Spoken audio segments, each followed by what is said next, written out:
దేవుని నామానికి స్తోత్రములు. అయ్యగారికి, అమ్మగారికి నా వందనములు. కూడి వచ్చిన మీ అందరికీ వందనములు. ఈరోజు గుడ్ ఫ్రైడే శుభాకాంక్షలు అందరికీ తెలియజేస్తున్నాను. దేవుడు సిలువలో పలికిన 7 మాటల్లో 3వ మాట నేను తెలియజేయాలని అనుకుంటున్నాను. 3వ మాట ఏమనగా, యోహాను సువార్త 19వ అధ్యాయం 26-27 వచనములలో యేసు తన తల్లియు తను ప్రేమించిన శిష్యుడును దగ్గర నిలిచియుండుట చూచి, అమ్మా, ఇదిగో నీ కుమారుడని తన తల్లితో చెప్పెను. యేసు ప్రభు తన తల్లితో అమ్మా, ఇదిగో నీ కుమారుడని తన శిష్యుడైన యోహానుతో, ఇదిగో నీ తల్లి అని చెప్పెను. తన తల్లి బాధ్యతను యోహానుకు, అలాగే యోహాను బాధ్యతను మరియకు అప్పగించాడు. నిర్గమాకాండము 20 అధ్యాయం 13 వచనంలో, నీ దేవుడైన యెహోవా నీకు అనుగ్రహించు దేశంలో నీవు దీర్ఘాయుష్మంతుడగునట్లు నీ తల్లిని నీ తండ్రిని సన్మానించమని చెప్పాడు.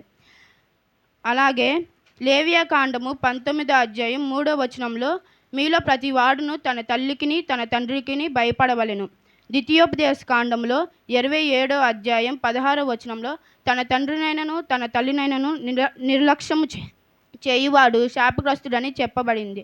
లేఖనం ప్రకారం జీవించే యేసయ్య తన తల్లి మీద ఉన్న ప్రేమతో తన తుది శ్వాస యందు కూడా తన తల్లి గురించి ఆలోచిస్తున్నాడు. మనము కూడా మన తల్లిదండ్రులను సన్మానించి ప్రేమించే బాధ్యత కలిగి ఉండాలి. ఆ కృప దేవుడు మనకును దయచేయునుగాక. ఆమేన్. దేవుడి మాటలు దీవించునుగాక.